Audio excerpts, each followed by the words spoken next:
Hello बच्चों, आप 60 minute with Yadav sir की क्लास में आपका स्वागत है। मेरा नाम अजय यादव है। मैं बीटेक इलेक्ट्रिकल इंजीनियरिंग से मैंने बीटेक किया है। तो आज हम आज तो मेरा चैनल जो है वो बेसिकली 9th 10th 11th और 12th के लिए एजुकेशनल वीडियो जो है बनाता है। और क्लास 9th और 10th के लिए सीबीएसई बोर्ड के जो सब्जेक्ट हम कवर करेंगे वो हैं मैथ्स, साइंस, सोशल साइंस और हिंदी। ये 4 सब्जेक्ट जो है आपको यहाँ पे इसके वीडियो मिलेंगे और आपको पढ़ने के लिए काफ़ी इससे आसानी होगी। और इसी तरह से सीबीएसई बोर्ड का ही 11th 12th के लिए भी हम फिजिक्स, केमिस्ट्री और मैथ्स के जो वीडियो हैं वो हम डालेंगे। तो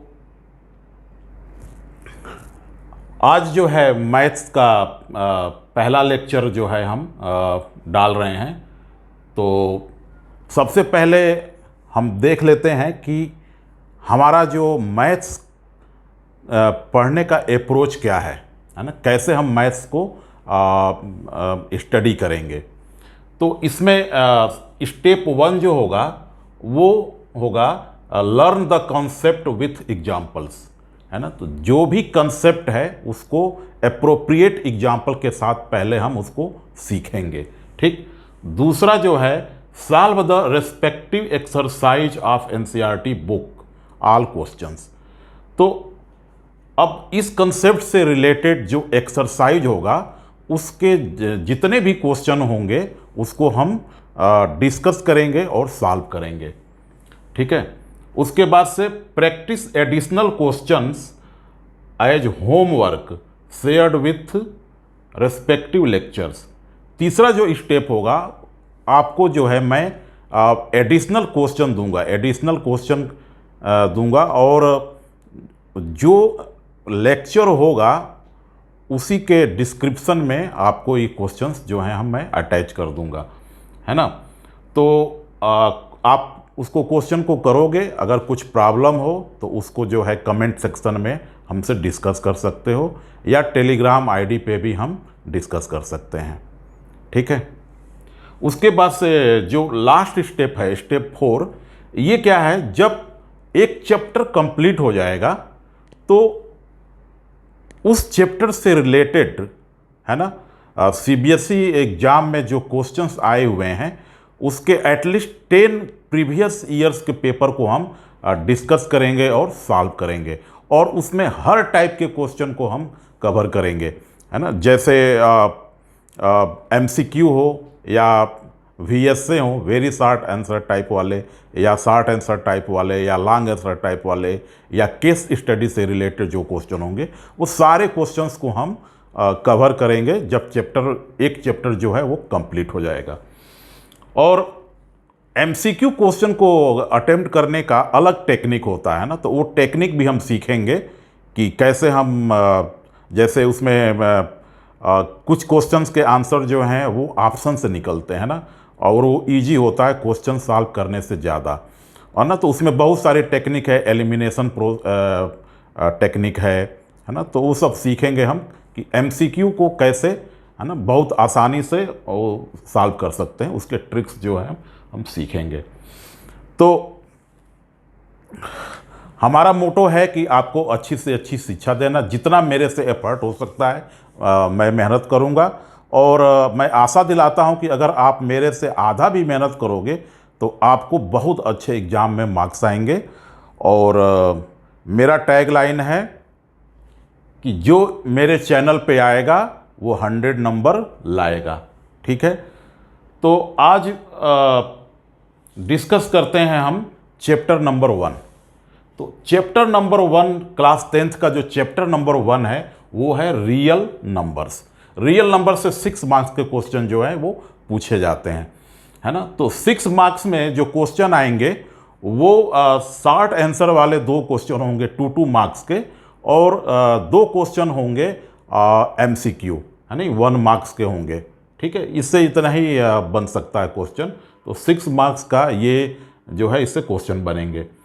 तो इसमें सीबीएसई ने इस चैप्टर को स्लैश कर दिया है ना, अपना सिलेबस को क्या किया हुआ है, स्लैश किया है, मिनिमाइज कम कर दिया है ना। तो क्या कम किया है उसने, ये जो 1.2 है जो है यूक्लिड डिवीजन एल्गोरिथम, इसको उसने स्लैश कर दिया है, निकाल दिया है ना। उसके बाद से ये जो लास्ट है रीविजिटिंग रेशनल नंबर्स है ना, जिसमें हम पहले टर्मिनेटिंग और नॉन टर्मिनेटिंग देखते थे है ना, रेशनल नंबर्स और इरेशनल नंबर्स का, इस चीज़ को भी इन्होंने डिलीट कर दिया है। तो अब जो इसमें बचा है, एक तो इंट्रोडक्शन, दूसरा फंडामेंटल थियरी ऑफ अरिथमेटिक, और तीसरा 1.4 जो बचा है रीविजिटिंग इरेशनल नंबर्स। ठीक है, तो स्टार्ट करते हैं इस चैप्टर को।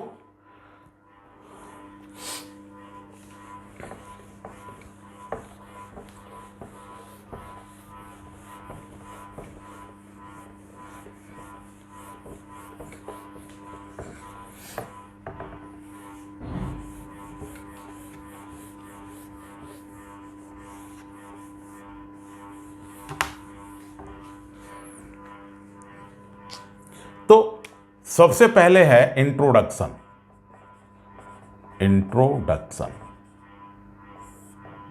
Introduction of real numbers, basically real numbers. तो हम एक बार नंबर सिस्टम को रिवाइज कर लेते हैं।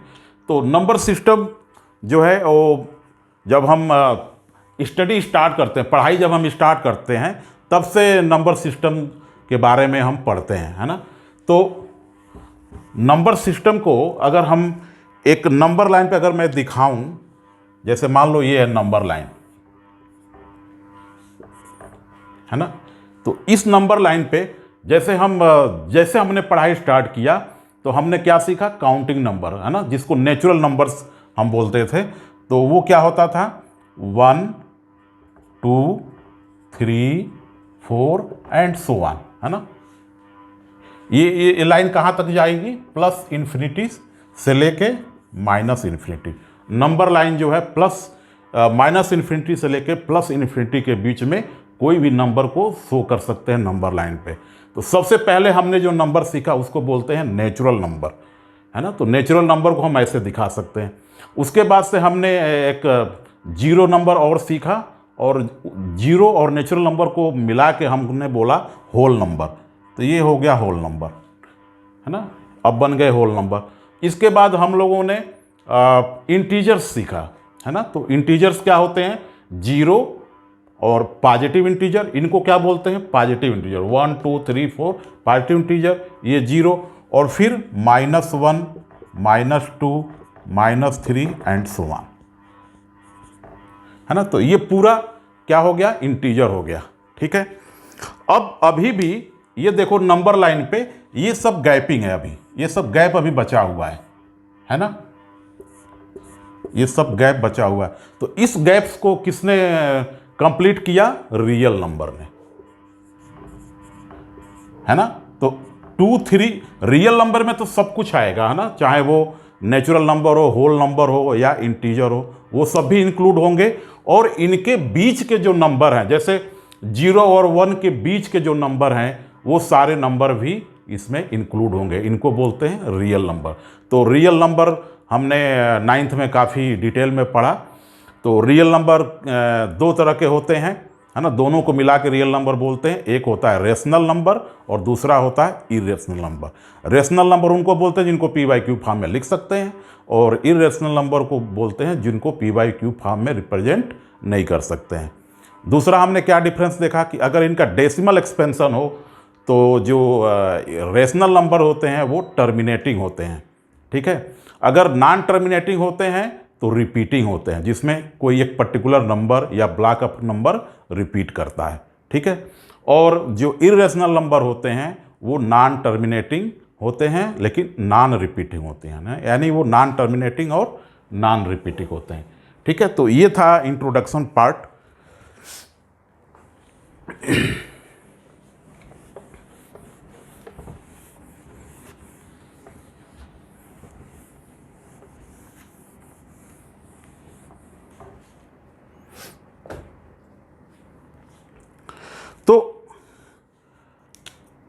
दो नंबर्स और है जिसको हमको सीखना पड़ेगा।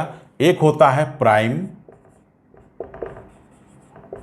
प्राइम नंबर्स और दूसरा होता है कंपोजिट नंबर्स।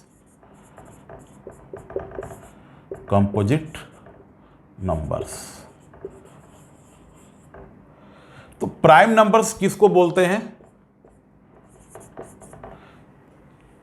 प्राइम नंबर्स वो पॉजिटिव इंटीजर्स होते हैं जिनके केवल 2 फैक्टर होते हैं, है ना। प्राइम नंबर्स क्या होते हैं? पॉजिटिव इंटीजर्स होते हैं जिनके केवल 2 फैक्टर होते हैं, एक 1 और दूसरा वो नंबर इटसेल्फ, है ना।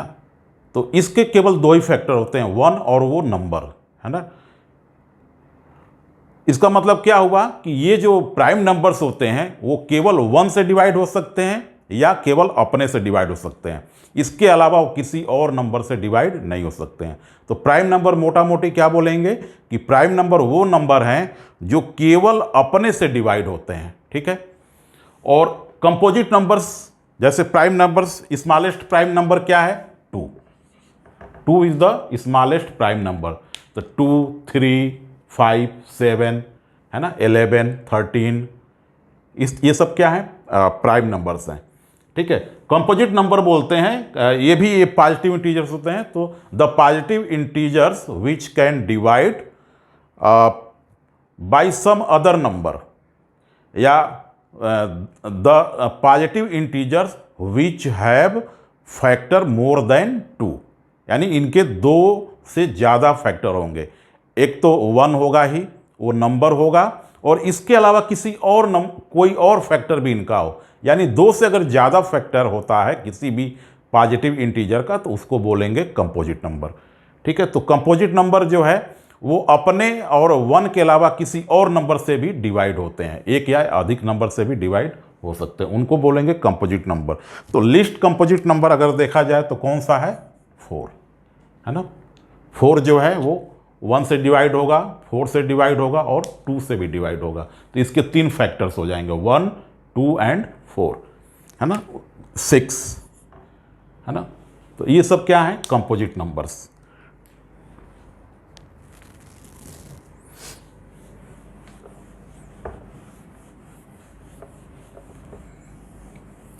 तो अब हम आते हैं अपने जो हमारा मेन टॉपिक है वो क्या है?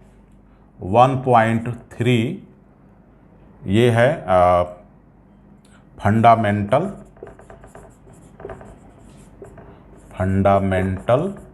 Theory of arithmetic.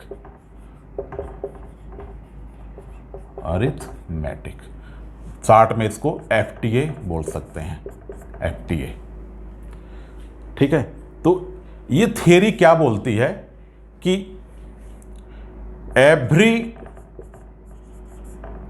Positive integer can B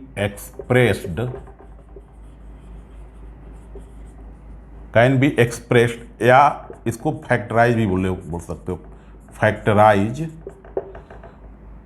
as a product of primes. तो क्या कह रहा है कि एवरी पॉजिटिव इंटीजर, या इसको कंपोजिट नंबर लिख सकते हैं, every composite number can be expressed या factorise as a product of primes. और आगे क्या बोलता है कि and if the prime factors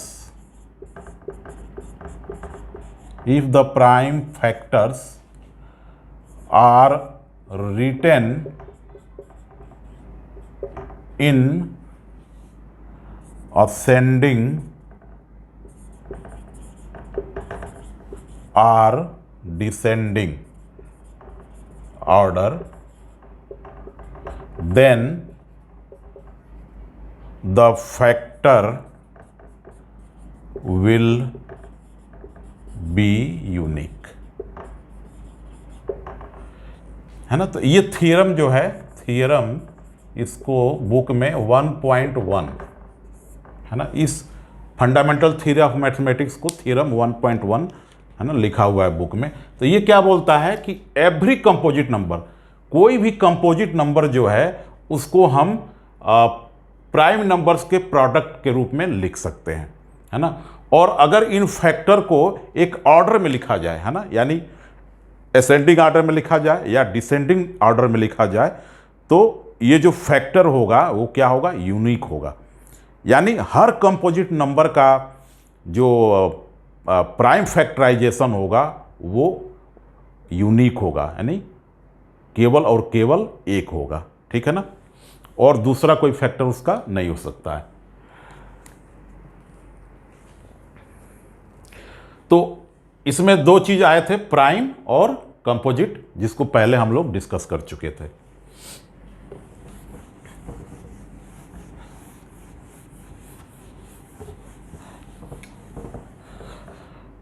तो इसका यूज क्या है ना, FTA fundamental theory of arithmetic को कहां यूज करते हैं। तो पहला इसका यूज है कि कंपोजिट नंबर्स के फैक्टराइजेशन में इसका यूज करते हैं, ठीक है। कंपोजिट नंबर्स के प्राइम फैक्टराइजेशन में इसका हम यूज करते हैं, पहला यूज ये है। दूसरा, इसकी मेथड से हम किसी पॉजिटिव इंटीजर का एलसीएम और एचसीएफ जो है हम प्राइम फैक्टराइजेशन मेथड से निकाल सकते हैं। तो इसके दो यूजेज हैं, पहला कि किसी कंपोजिट नंबर का हम फैक्टराइजेशन कर सकते हैं, और दूसरा गिवन पॉजिटिव इंटीजर्स का हम एलसीएम और एचसीएफ फाइंड आउट कर सकते हैं प्राइम फैक्टराइजेशन मेथड से, ठीक है। तो प्राइम फैक्टराइजेशन मेथड क्या है, प्राइम फैक्टराइजेशन मेथड्स।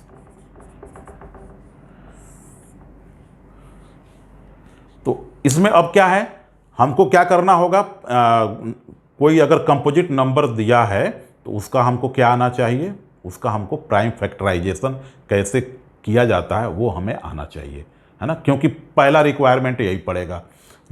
कोई भी नंबर होगा तो उसका सबसे पहले क्या करना होगा, हमको उसका प्राइम फैक्टराइजेशन करना होगा, है ना। तो प्राइम फैक्टराइजेशन जो मेथड है वो दो तरह का है।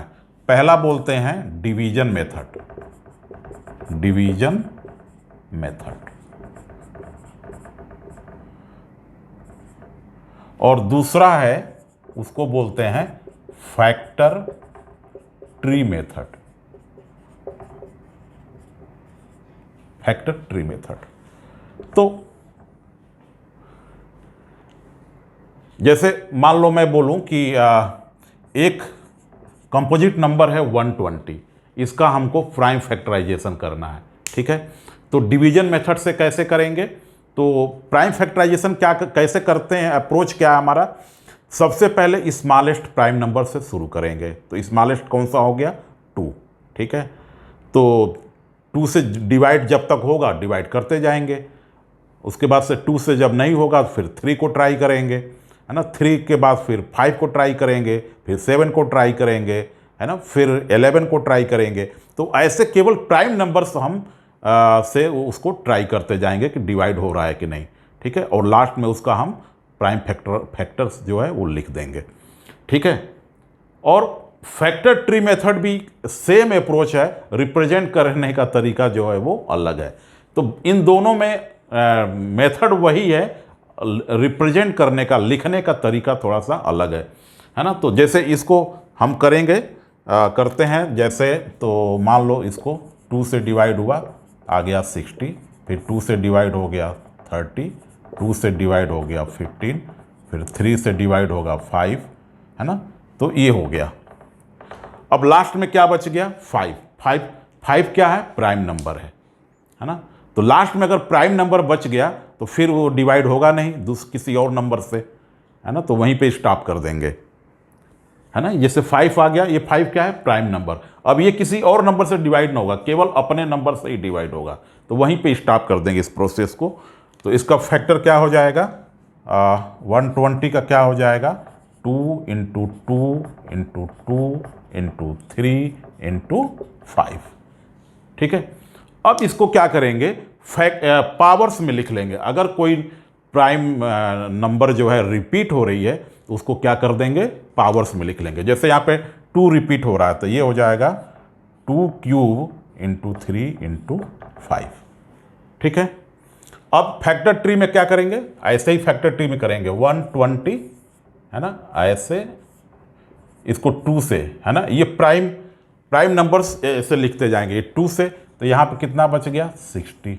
फिर ये 2 से डिवाइड होगा तो ये कितना बच गया, 30। फिर ये 2 से डिवाइड होगा, बच गया 15। फिर ये 3 से डिवाइड होगा, बच गया 5। तो ये क्या है, इसको बोलते हैं फैक्टर ट्री मेथड। ठीक है। तो प्राइम फैक्टर लिखते समय एक इसमें जो चैलेंज आती है कि कैसे हम जानेंगे कि किसी नंबर, ये तो बहुत सिंपल था, इसमें दिख रहा था कि 2 से डिवाइड हो रहा है, लेकिन कुछ कंपोजिट नंबर ऐसे होंगे जिसमें समझ में नहीं आएगा कि कैसे हम उसको स्टार्ट करें, डिवाइड करना कैसे शुरू करें, है ना। 2 से स्टार्ट, बहुत बड़ा नंबर है, 2 से स्टार्ट करेंगे, फिर 3 से करेंगे, तो एक ना लंबा सा टाइम लग जाएगा, है ना। तो इसके लिए हमें जो है वो डिविजिबिलिटी रूल कम से कम 2 का, है ना, केवल हमको जो प्राइम नंबर्स हैं उनका डिविजिबिलिटी का रूल हमें जो है वो याद होना चाहिए। कम से कम 2 का, 3 का, 5 का और 7 का।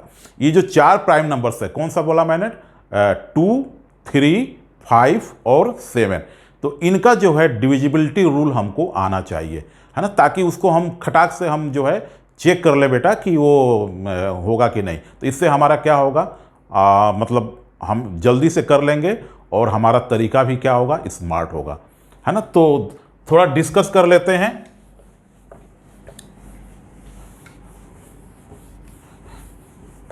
तो अभी देखना, ये जो है वो काफी हेल्प करेगा।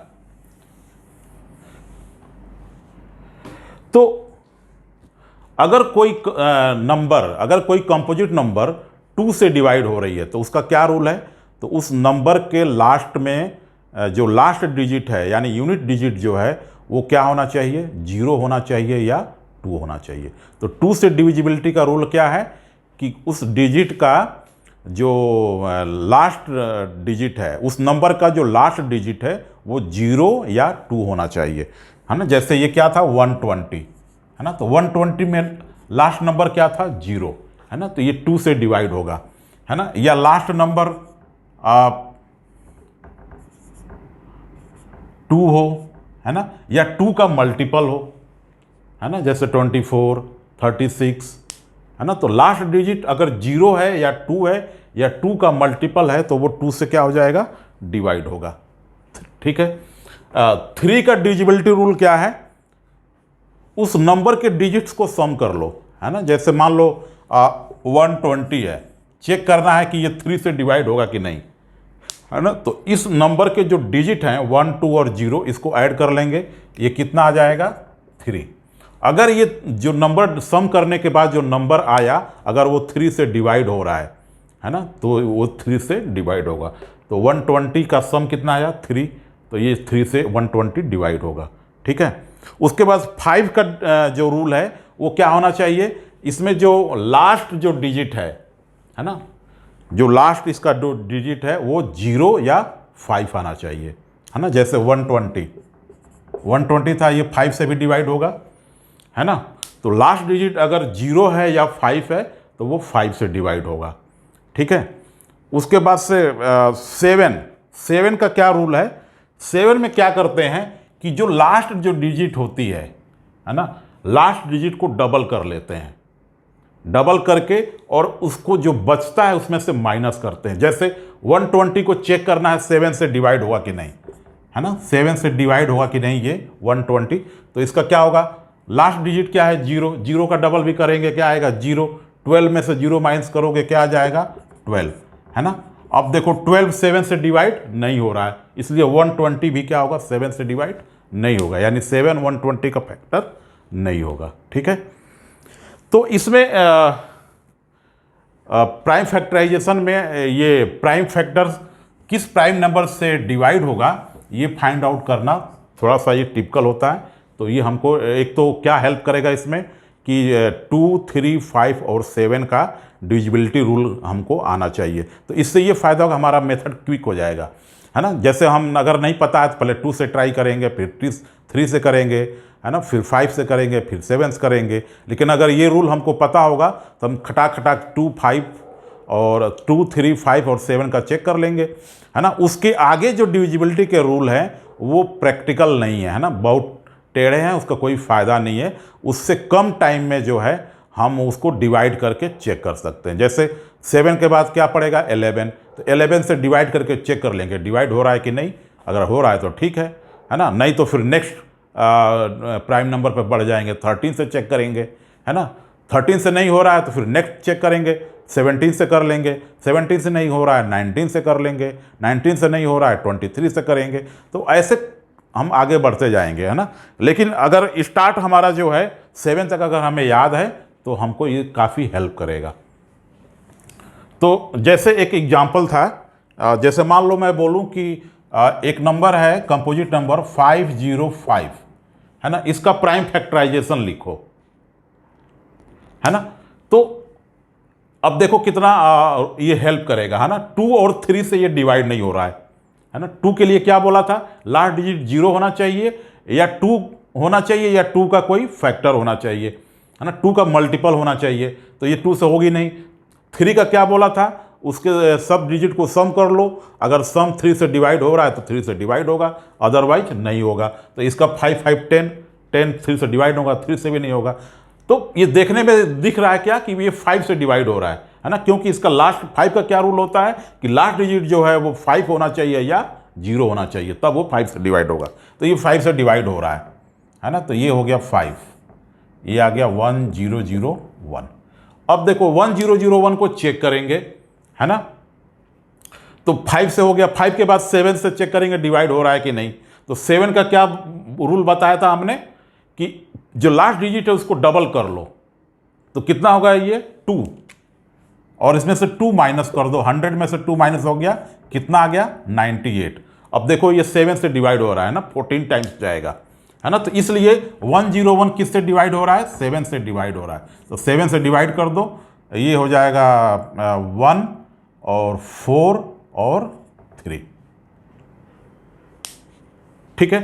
अब ये 7 से डिवाइड हुआ कि नहीं, ये हो जाएगा 6 और 6, 14 में से 6 माइनस करेंगे 8। अब ये 7 से डिवाइड नहीं होगा, है ना। फिर क्या चेक करेंगे, 11 से चेक करेंगे।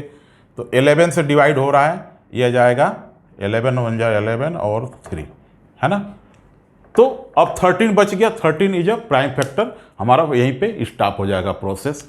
तो ये इसका फैक्टर क्या आ गया, 5005 के प्राइम फैक्टराइजेशन क्या आ गया, 5 × 7 × 11 × 13, ठीक है। तो इस तरह से हम कुछ हमको कंपोजिट नंबर हमको टेढ़े मिल सकते हैं ना, जिनको फैक्टराइजेशन करने में हमको प्रॉब्लम आ सकती है।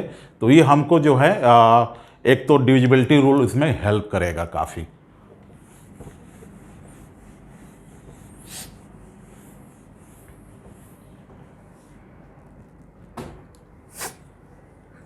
ठीक है, तो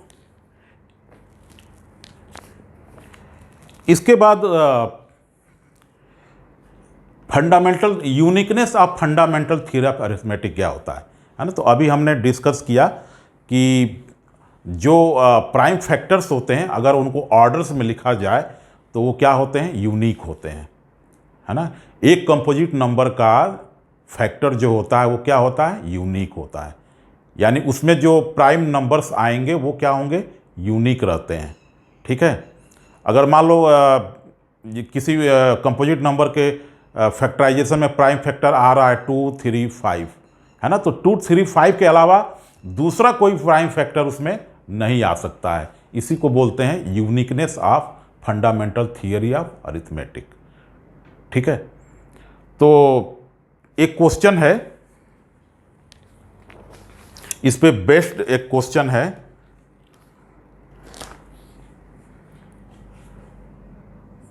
बहुत इंपॉर्टेंट क्वेश्चन है ये, है ना। ये 2 मार्क्स के क्वेश्चन आएगा ये, ठीक है ना। ये आएगा या एक और एक्सरसाइज में दिया हुआ है। इस दोनों में से एक 2 नंबर का क्वेश्चन जो है काफ़ी मतलब चांस है कि 2 नंबर में ये क्वेश्चन पूछा जाए। तो इसको ध्यान से, इसमें रीजनिंग काफ़ी अच्छा से देना है ना, तो इसमें पूरा नंबर मिलेगा। तो ये क्वेश्चन क्या कह रहा है कि कंसीडर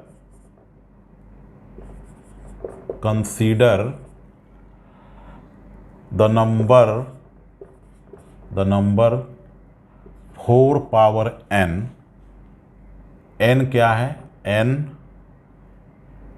नेचुरल नंबर है।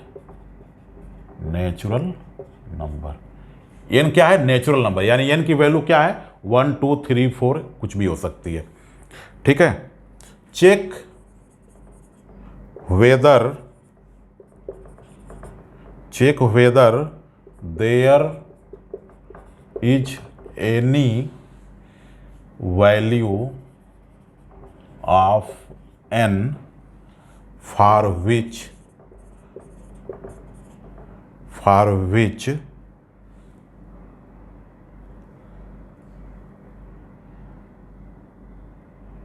Four power n ends with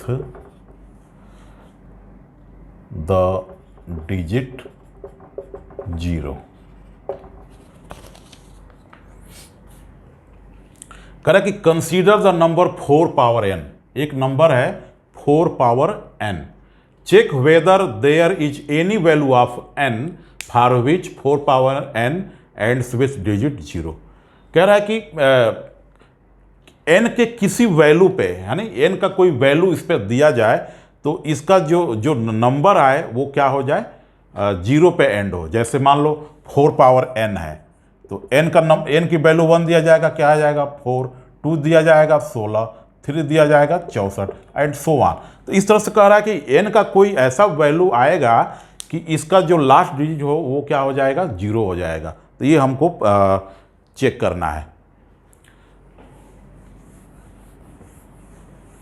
तो चेक करने के लिए जैसे मान लो कुछ हम एग्जांपल लेते हैं कुछ नंबर्स का जिसका जो एंड डिजिट है वो 0 है। जैसे मान लो मैंने ले लिया 10, तो 10 का फैक्टराइजेशन, प्राइम फैक्टराइजेशन करेंगे, क्या आएगा? 2 × 5।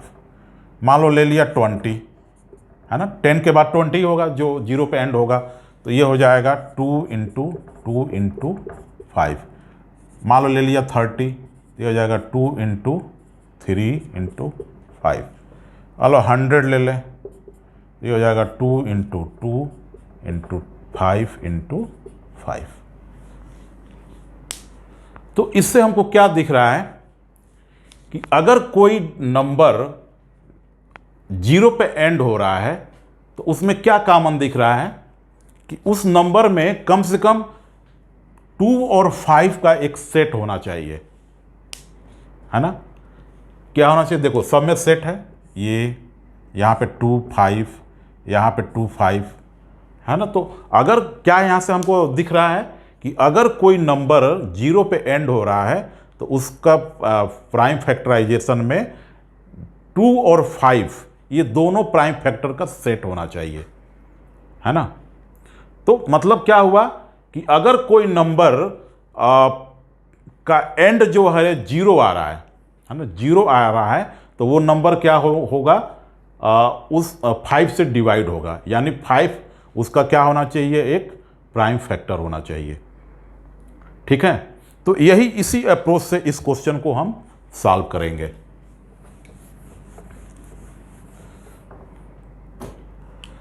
तो क्या लिखेंगे?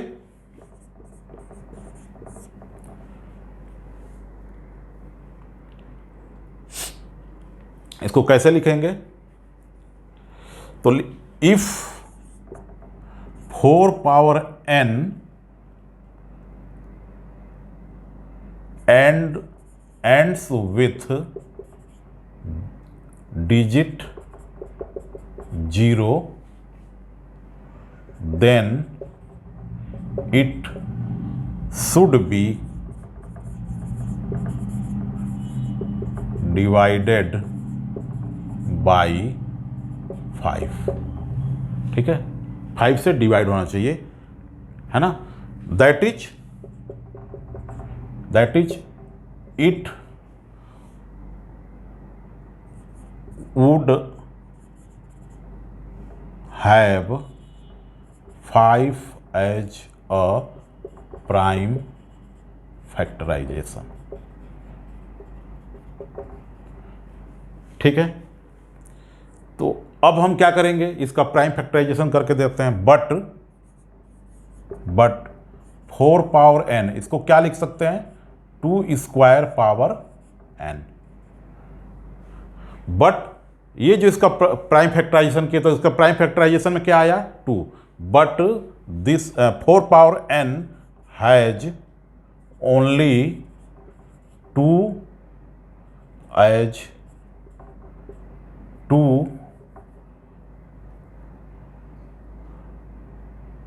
Has prime number 2 its factorisation, है ना। तो इसके में क्या है, केवल 2 है, 5 नहीं है, है ना। It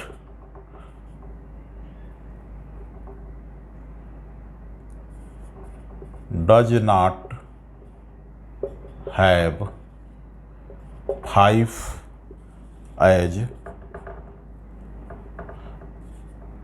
a prime factor।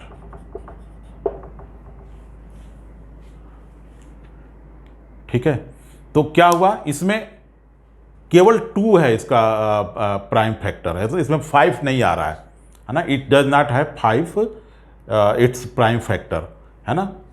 And also the uniqueness theory, also the uniqueness of FTA, fundamental theory of unique, ये क्या बोलता है कि अगर इसके फैक्टर में अगर 2 आ रहा है तो 5 फिर नहीं आएगा, है ना। बोला ना कि अगर किसी नंबर का फैक्टर है, अगर कोई XYZ अगर उसके प्राइम फैक्टर्स हैं तो वही होंगे, फिर उसके अलावा कोई दूसरा प्राइम फैक्टर नहीं आ सकता है। इसी को बोलते हैं यूनिकनेस, अभी बोला था मैंने। तो also uniqueness of FTA guarantees that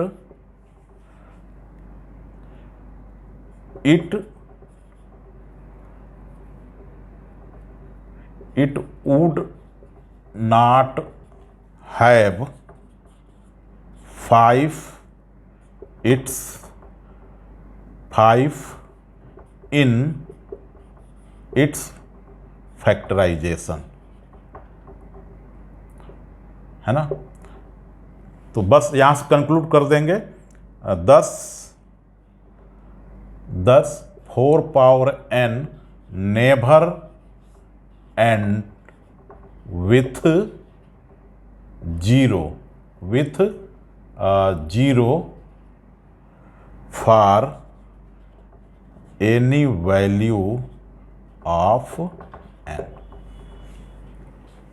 ठीक है, तो इस तरह से करेंगे। तो किसी नंबर का अगर चेक करना है कि वो 0 से एंड हो रहा है कि नहीं, तो क्या होना चाहिए पहले कि वो नंबर जो है 5 से डिवाइड होनी चाहिए, है ना। ठीक है, अगर किसी नंबर के फैक्टराइजेशन में 5 प्राइम नंबर नहीं आ रहा है तो वो जो नंबर होगा वो कभी 5 से डिवाइड नहीं होगा, है ना, और कभी वो 0 पे एंड नहीं होगा। ठीक है, तो यही अप्रोच इसमें यूज करना है। है ना। तो इस नंबर को हमने फैक्टराइज किया, इसमें फैक्टर में क्या आया, 2 × 2 आया, यानी 2 स्क्वायर आया, 5 इसमें नहीं आया, है ना। इसलिए ये जो नंबर होगा वो कभी भी 0 पे एंड नहीं होगा, है ना। तो इस अप्रोच से हम क्वेश्चन को करेंगे।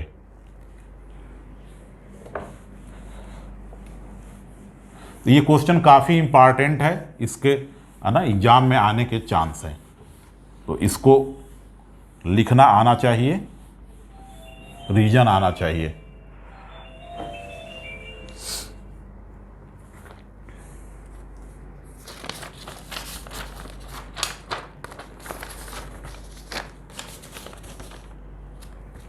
ठीक है, तो पहला एप्लीकेशन हमने देख लिया कि क्या था, वो प्राइम फैक्टराइजेशन कैसे करते हैं। नेक्स्ट है क्या करते हैं,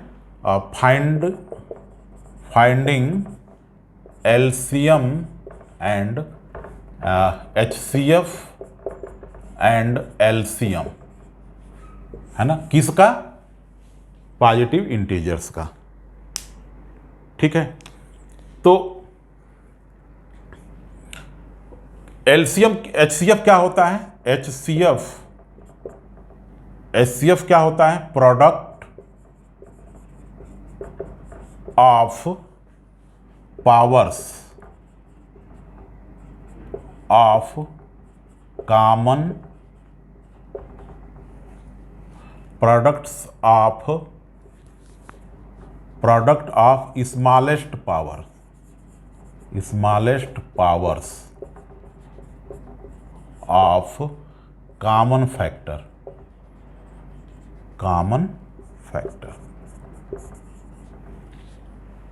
है ना।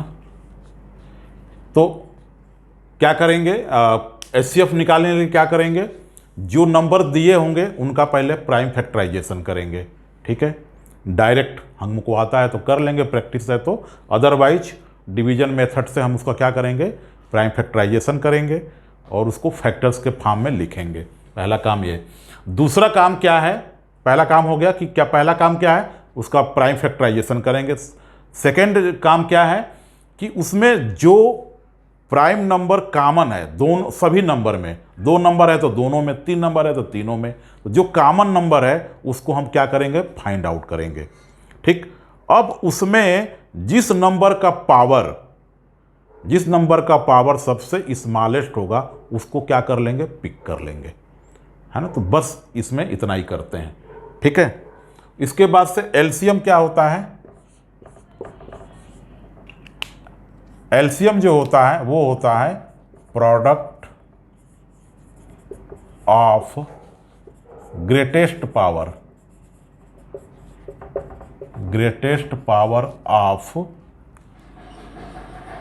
Of all primes. तो उन नंबर्स में एलसीएम क्या होता है, product of greatest power of all primes, यानी जो नंबर्स में उसमें जो जो प्राइम नंबर्स इन्वॉल्व हो रहे हैं उनके हम क्या लेने हैं, हमको ग्रेटेस्ट पावर लेना है।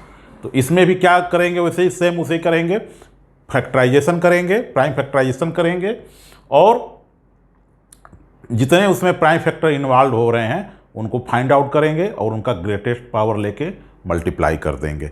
ठीक है,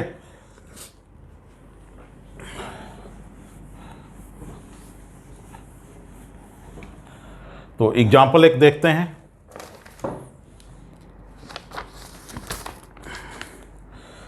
कह रहा है कि find the HCF and LCM of 6 and 20,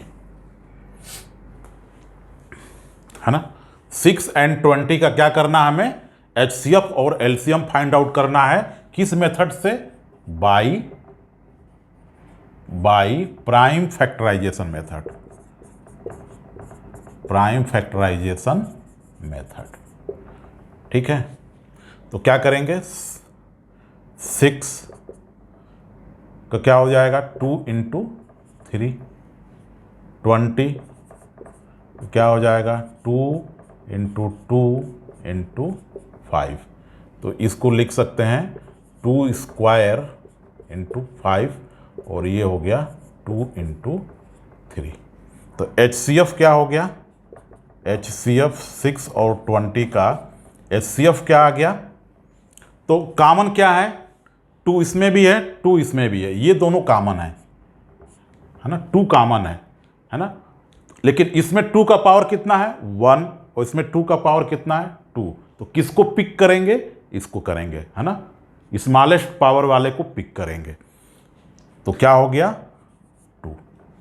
तो 6 और 20 का HCF क्या आ गया 2 है ना। बाकी और कोई है ना 3 जो है वो कॉमन नहीं है, 5 कॉमन नहीं है है ना। 3 दोनों नंबर में नहीं आ रहा है, 5 दोनों में नहीं आ रहा है, इसलिए ये कॉमन फैक्टर नहीं है ना। तो इसका क्या आ गया HCF 2 आ गया, ठीक है।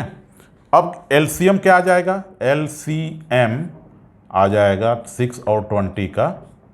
तो अब इसमें क्या करेंगे, पहला कौन कौन से प्राइम नंबर्स इसमें आ रहे हैं, एक तो 2 आ रहा है, एक 3 आ रहा है और एक 5 है ना। ये 3 प्राइम नंबर्स इसमें इन्वॉल्व हो रहे हैं है ना। तो अब इसका क्या लेना है, ग्रेटेस्ट पावर लेना है। तो इसमें 2 का क्या लेंगे 2 स्क्वायर, फिर 3 का तो 3 है, 5 का 1 ही है। तो ये कितना आ गया 60, ठीक है। तो इस तरह से हम LCM और HCF फाइंड आउट करते हैं।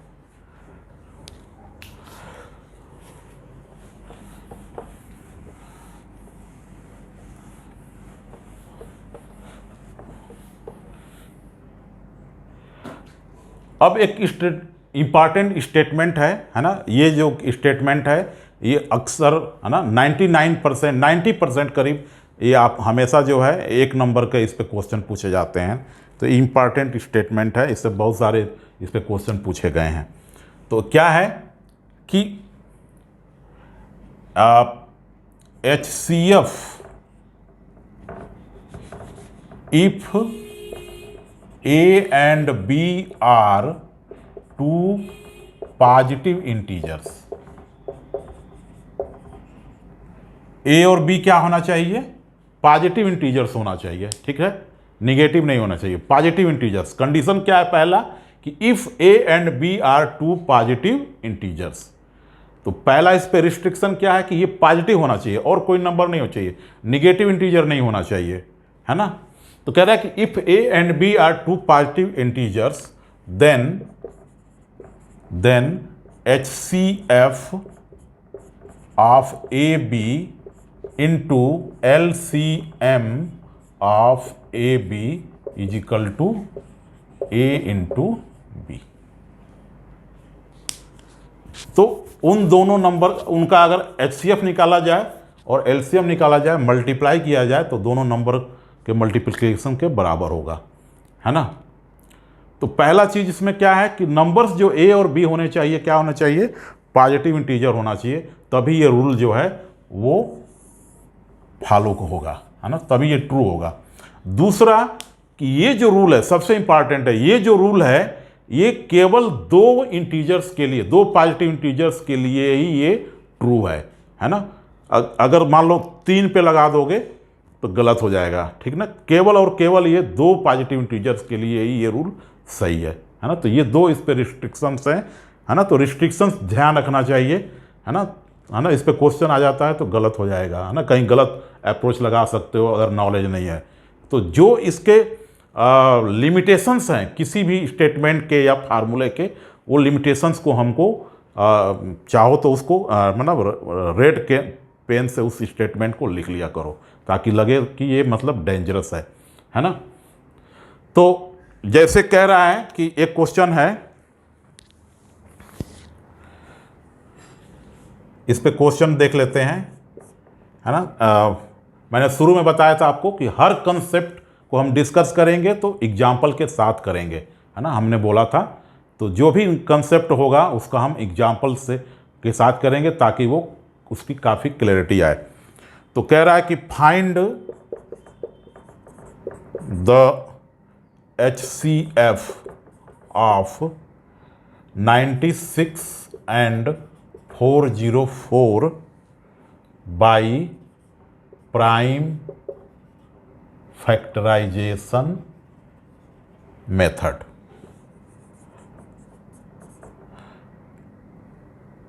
Hence find the LCM। तो क्वेश्चन जैसा बोलता है वैसे ही हमको करना चाहिए, तभी नंबर मिलेगा, है ना। ऐसा नहीं है कि 96 और 404 का हमने फैक्टराइजेशन किया और उसी मेथड से एलसीएम निकाल दिया और एचसीएफ निकाल दिया। क्वेश्चन में ऐसा नहीं बोल रहा है। क्या बोल रहा है कि 96 और 404 का एचसीएफ निकालो, है ना, और एचसीएफ निकालने के बाद, है ना, उसका एलसीएम निकालो इस फार्मूले के मेथड से, है ना। कह रहा है कि hence find out the LCM. तो कैसे करेंगे? 96, है ना, 96 क्या हो जाएगा?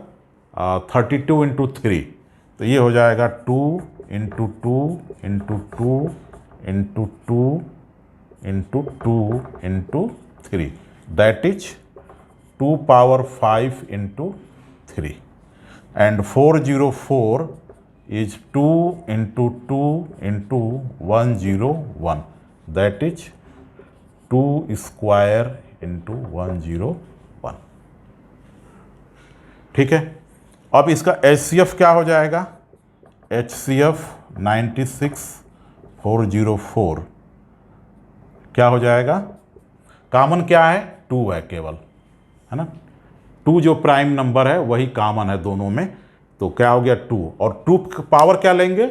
एक का 5 है, एक का 2 है, तो 2 स्क्वायर लेंगे स्मॉलेस्ट वाला, तो ये हो गया 2 स्क्वायर, दैट इज 4। ठीक है। तो एलसीएम क्या हो जाएगा?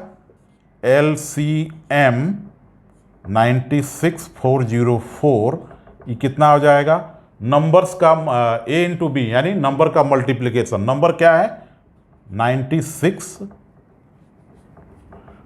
96 इंटू 404 डिवाइडेड बाई 4, तो एलसीएम कितना आ गया? 96 इंटू 101, दैट इज 9696। तो एलसीएम क्या आ गया? 9696। ठीक है। तो इस तरह से करते हैं।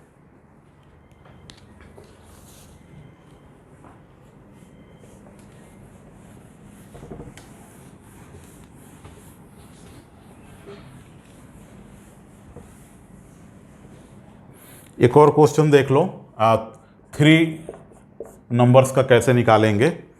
तो वो हमारा जो स्टेटमेंट है वो हम चेक भी कर लेंगे।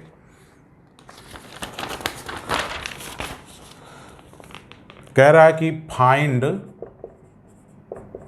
The LCM and HCF of 6, 72 and 120।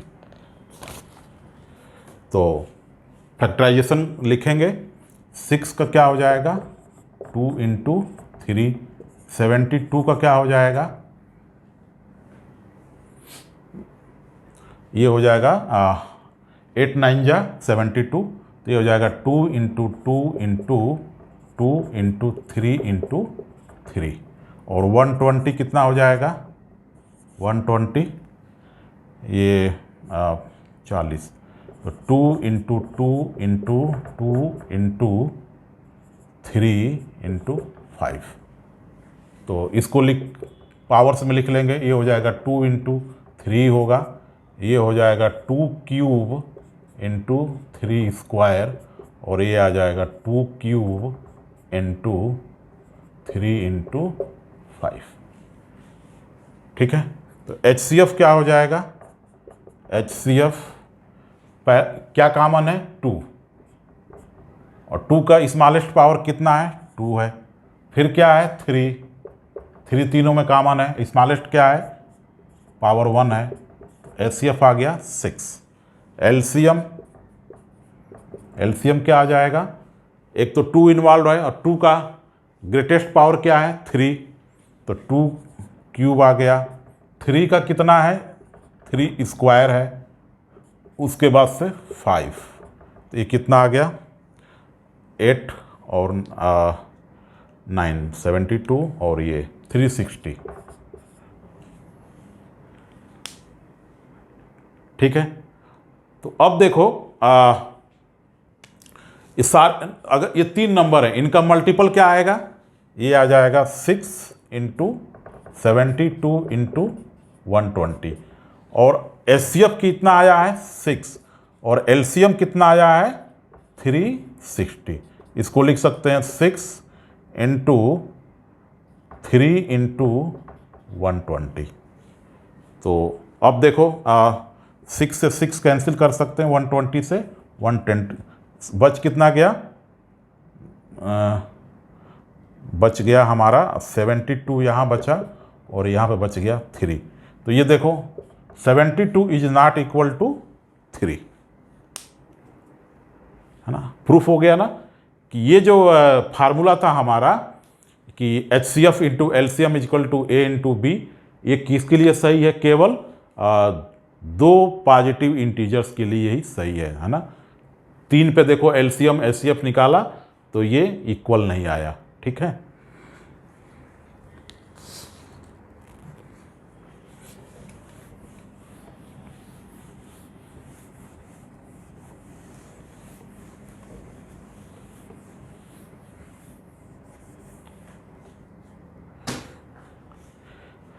तो हमने स्टार्ट में हमने देखा था, हमने प्राइम नंबर्स को देखा था, कंपोजिट नंबर्स को देखा था। अब एक और चीज़ हम देख लेते हैं, बोलते हैं को प्राइम्स। को प्राइम्स, तो को प्राइम्स किसको बोलते हैं, है ना। को प्राइम्स मतलब पेयर ऑफ नंबर्स होते हैं, है ना। तो को प्राइम बोला जाता है if a pair of numbers have no common factor. अगर 2 नंबर ऐसे हैं जिसमें कोई कॉमन फैक्टर ना हो, उसको बोलते हैं को प्राइम। तो को प्राइम दोनों नंबर प्राइम भी हो सकते हैं, अगर प्राइम होंगे तब तो फैक्टर होगा ही नहीं, 100% श्योर है। लेकिन एक कंपोजिट और एक प्राइम भी हो, क्या हो सकता है, को प्राइम हो सकता है ना। तो एक कंपोजिट और एक प्राइम नंबर हो तब भी को प्राइम बन सकता है। ठीक है, जैसे 4 और 3 देख लो, है ना। 3 क्या है, प्राइम है, 4 क्या है, कंपोजिट है, लेकिन इन दोनों में कोई भी कॉमन फैक्टर नहीं है। ठीक है, 2 कंपोजिट नंबर भी क्या हो सकते हैं, को प्राइम हो सकते हैं। ठीक है, तो को प्राइम का मतलब क्या है कि ए पेयर ऑफ नंबर्स, है ना, a pair of numbers having no common factor. तो अगर 2 नंबर में कोई कॉमन फैक्टर ना हो तो उसका HCF क्या होगा, 1। उसका HCF क्या आएगा, 1। तो अगर 2 प्राइम नंबर दिए हों और हमको, या मतलब 2 कोई पॉजिटिव इंटीजर दिए हों और हमको चेक करना है कि बताओ कि ये को प्राइम है कि नहीं, तो क्या कर सकते हैं, हम उसका HCF निकाल सकते हैं, है ना। HCF निकाल के देख लेंगे, अगर उनका HCF 1 आ रहा है तो वो क्या होंगे, को प्राइम होंगे। तो ये एक HCF का एप्लीकेशन हो सकता है। ठीक है ना, तो को प्राइम नंबर्स का HCF क्या होता है, 1।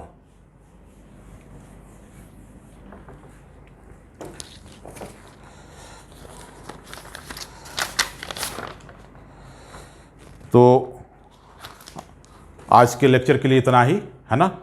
अब इसके बाद से नेक्स्ट लेक्चर में हम एक्सरसाइज इसका करेंगे। ठीक है, उसके बाद से हम सेकेंड इसका जो पार्ट जो इसका बचा हुआ था, दैट इज 1.3 था, क्या था, रिविजिटिंग इरेशनल नंबर्स, है ना, उसको करेंगे। रिविजिटिंग इरेशनल नंबर से भी क्वेश्चन जो है वो एक तरह से आउट रहता है ना। एक क्वेश्चन 2 नंबर का उसमें आएगा, उसमें पूछेगा कि रूट के अंदर अगर कोई प्राइम नंबर लिखा है तो उसको चेक करना है, प्रूफ करना है कि वो इरेशनल है। जैसे √2, prove that √2 is irrational number, prove that √3 is irrational number, इस तरह के क्वेश्चन उसमें आएंगे। ठीक ना, तो वो एक 2 नंबर का क्वेश्चन आएगा, और दूसरा 1 नंबर का क्वेश्चन आ सकता है ना, इरेशनलिटी से रिलेटेड, है ना। कोई नंबर दे देगा, पूछेगा रेशनल है या इरेशनल है। तो आज के लिए इतना ही।